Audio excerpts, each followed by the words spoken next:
Hi there, and welcome to the Salted Pepper, where we cook for real life using real food and we keep it real simple. And today I am going to make a boneless spiral sliced ham in the Ninja Foodi, and we're going to use the pressure cook function.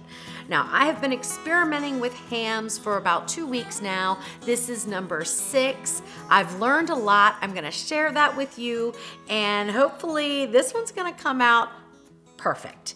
So the first thing, I did take this ham out about 2 hours ago.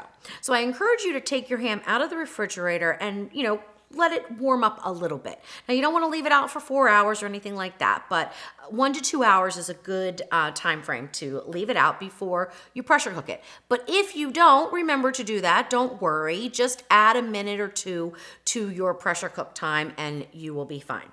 So what I'm going to do, just for some guidelines for you guys, you don't have to do this, okay?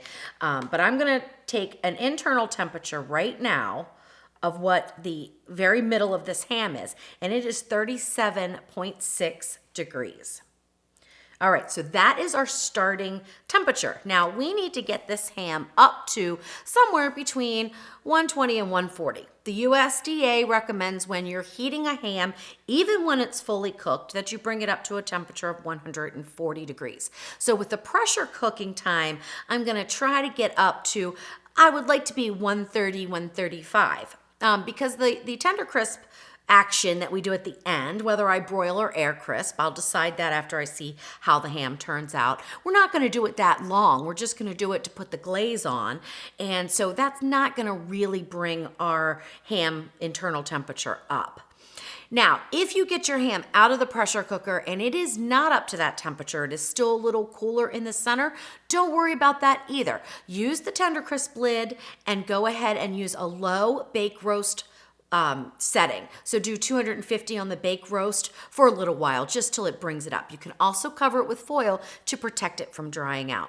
The spiral sliced hams tend to dry out a little bit more, or actually a lot more, than the uncut bone-in hams, which are my personal preference.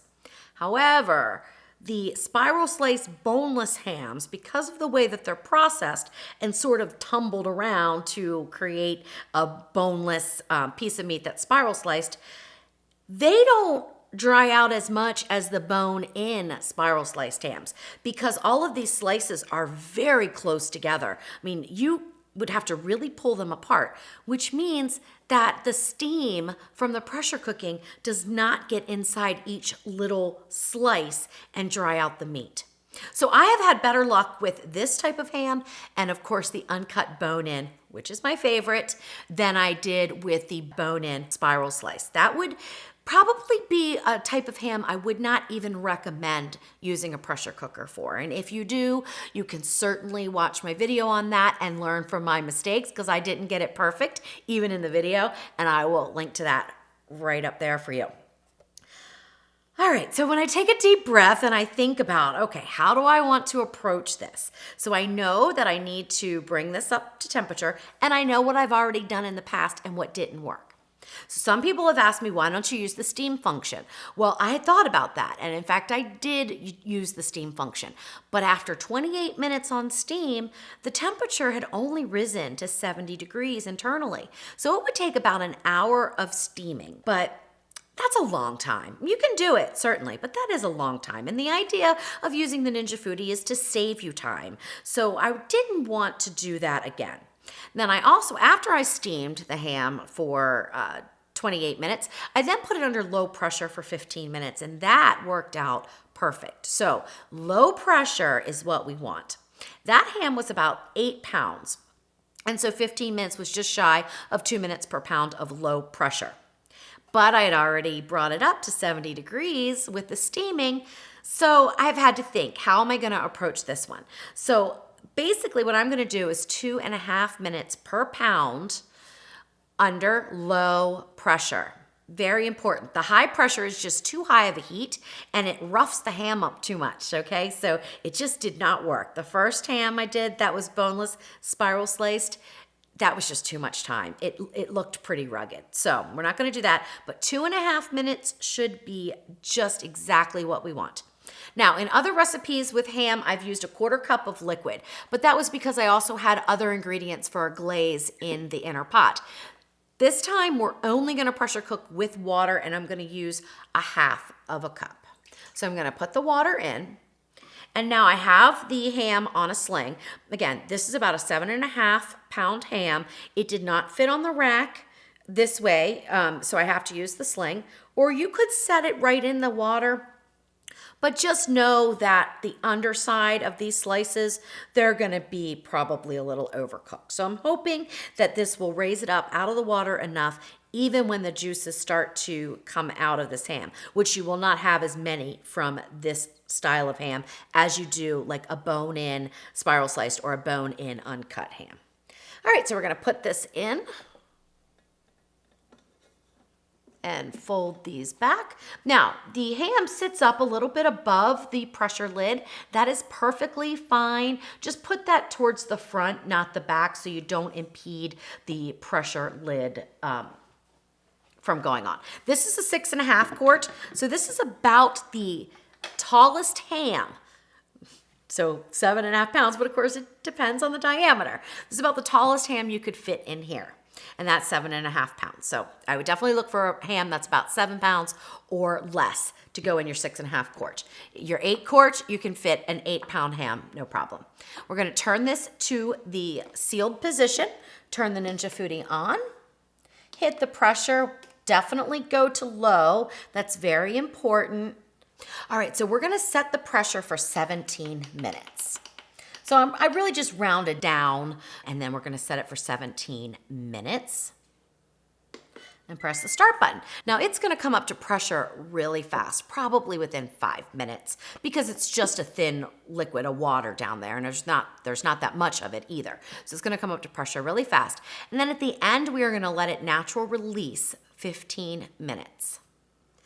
All right, so while that's coming to pressure, let's talk about the glaze that I'm choosing for this ham. I've done several different glazes, and this time, and they've been on the sweeter side. So I did a cinnamon apple honey glaze, which was really good, and I did a sour cherry and pineapple glaze. That was my favorite. Oh my gosh, that was so good. But then I decided to do something that was a little bit on the savory side, not a sweet type of sauce. I mean, it's a little sweet, but it's got a spicy kick to it. So for those people who really don't want a sweet glaze on their ham. Now, this is unusual, so you might think I'm kind of odd, and I am sometimes kind of odd. But this is a blueberry barbecue glaze. And so it's just a little bit sweet and a little bit spicy, and I think it's gonna pair perfectly with this ham. Now, I haven't tried it yet. I made it up the other day. We did have a grilled cheese sandwich with it with ham. That was spectacular. So I know the flavors go well together, and we're gonna put it on as our glaze before we either broil or air crisp, whichever I decide to do at the end. So, all right, so that's for the glaze. And now we just wait for the pot to come up to pressure and let it go for the 17 minutes of pressure cook time. And then we will do a natural release for 15 minutes, and we'll get it out and see what it looks like. All right, so we went under low pressure for 17 minutes, and we were doing the 15-minute natural release, and the pin has completely dropped. So the pressure's completely released. I'm not worried about sucking the moisture out of the ham, so I'm gonna go ahead and open the lid. If for some reason the temperature isn't hot enough, I can just put the lid back on and let it sit with the steam and, heat a little bit, or use the bake roast, or it's gonna be perfect, right? All right, so let's just open this up. All right, it looks pretty good. All right, so it smells amazing and it looks really good. So fingers crossed this is it, okay? So I'm gonna go ahead and just stick the thermometer in there like that and see where we are, because it feels really warm. And so I'm getting at about 138, and then it cools down a little bit, 157, 133. I'm good with that, guys. That's fine with me. I mean, I can look at it and see that it's done, So, all right, so that seems to be the magic number there as far as the ham goes. 2.5 minutes per pound. And we did a 12-minute natural release. So anything from 10 on will be fine. It was a full natural release. And that's based on the liquid that I'm using. So if you are using a different liquid, more liquid, some sort of a glaze in the bottom, something like that, you're going to have a longer natural release, but I would not go any longer than 15 minutes. All right, this looks great. I mean, I don't like that first piece, but you know what? That's gonna be just fine. All right, so now for this, I'm gonna go ahead and dump the liquid out. Now, I'll reserve the liquid because I'll use it to make soup, but I don't usually use it for anything else than that because it's so salty. So I don't make any kind of a gravy. I don't even know if ham gravy is a thing, but I don't do anything with it except for make some soup. It makes perfect bean and ham soup because it's so flavorful and it's also salty, and the beans will absorb that and it's delicious. So I'm going to dump this out, then we will get the ham back in, we'll put our barbecue glaze on, and we will air crisp it for a little bit. All right, so I've got some meat forks. Now I'm going to take it off of the sling to air crisp because otherwise it sits up too high. So we need to do that. So I'm leaving this on. Although I would not serve this to guests, I would peel this one off. I'm going to leave it on just because it's already dry, and that will protect the inner slice there, the next slice in line, so to speak, from being too dry. All right, so now be careful if you're using these kind of forks because you don't want to hit the side of the pan and scratch them. So there we go. Now I'm going to use my homemade blueberry barbecue glaze, and we're going to pour it over the top. So I'm just going to give it a little shake. Now I made this in the Ninja Foodi hot cold blender. It is a really easy recipe, but you could do it in the Ninja Foodi and then use an immersion blender, or you could mix it up in a regular blender. That would be fine. And I will link to that recipe right up there for you in case you want to give this a try. This would be great on brisket as well, or on chicken wings. It's really good on chicken wings. Or any kind of chicken. All right, so here we go. And it's not real sweet. You could always add more brown sugar if you wanted though, and make it a little sweeter, but it's not real sweet. I'm just gonna pour it over the top here. Now it's gonna be a different look for a ham, for sure. All right. So it'll be a darker look. That may be something you're interested in or not interested in, but I want it to be different. All right, let's see. All right, so let's put the lid down, and we are gonna go to the air crisp function on the Ninja Foodi. And we'll take it down to 375 and hit start. And I'm gonna do that for about 5 minutes. That's about all I think it needs. You could also broil it on, that's fine. Either way I think would have been fine with this ham, but I'm just gonna go ahead and do the air crisp.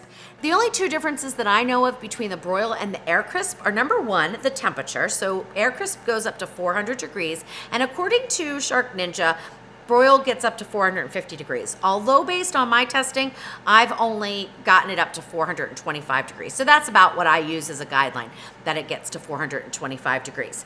The other difference is the fan speed. The fan speed is a little bit faster on air crisp than it is on broil. And so either one of those functions would have been fine for this ham, but I'm gonna go 5 minutes on air crisp at 375. It's just been about 5 minutes, and let's just see how it's looking here. I can smell it. It smells amazing.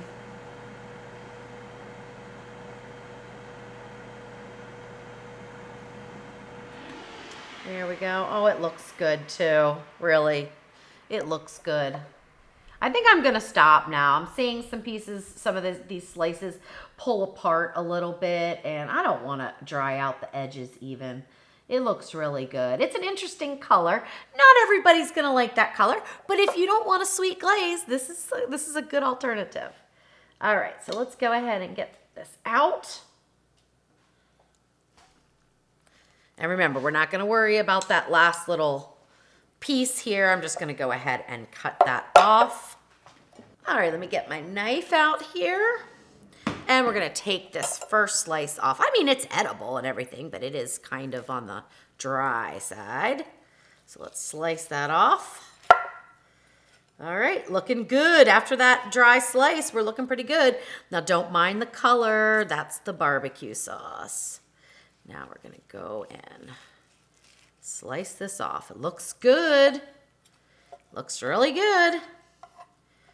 All right. Now the edges are just a tiny bit dry, just that second piece though. As I go in here further, it's not dry at all. So I think this timing is a good one.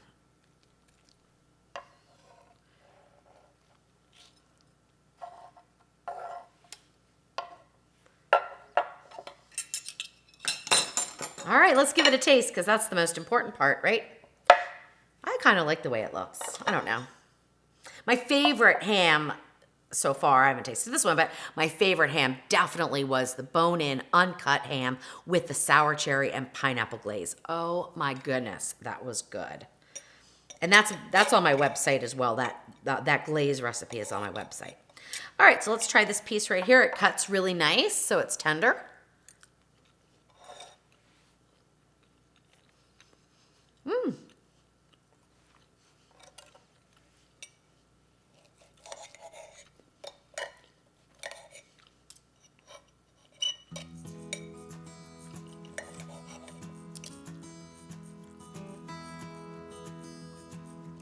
All right, so it's tender. It's flavorful. I think I would want more glaze. It's just real subtle flavor. And I mean, you get the blueberry and that's nice, but I think I would want a little more spicy heat. So I'd either increase the chipotle in there or put some more on. But just know it's gonna dye your ham purple, so you're gonna have purple ham. Or you could serve it on the side and just dip your ham in it, that would be good. Now this is the centerpiece. And that's good.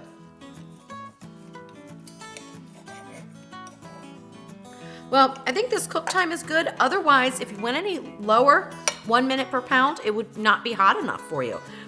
If you went any longer, it's going to be overcooked. So based on all of these experiments, I'm gonna tell you, I do not recommend using the pressure cooker to cook a spiral sliced ham, whether it's boneless or bone-in if it's spiral sliced. I just think another method is going to work better. Some people mention a crock pot. I think that's great. That may work perfectly for you. I haven't tried it. I guess maybe next year I'll try some different methods on how to cook a ham. But somebody mentioned today sous videing their ham, and you know what? I think that's probably the best way to go about cooking a spiral sliced ham, would be to make sure that it's in a watertight, packaging, and sous vide it. And I don't know how long that would take, but you could set the little button to 140 degrees, and you will cook it, warm it, because obviously they're fully cooked. You would warm it to the perfect temperature and not worry about any of this drying. And then you could air crisp it at the end or put it in the oven or put your glaze on, broil it, whatever you want to do. So honestly, I'm just gonna say that pressure cooking a spiral sliced ham, it just doesn't always work out that well. And I don't recommend it. So that's my final thoughts.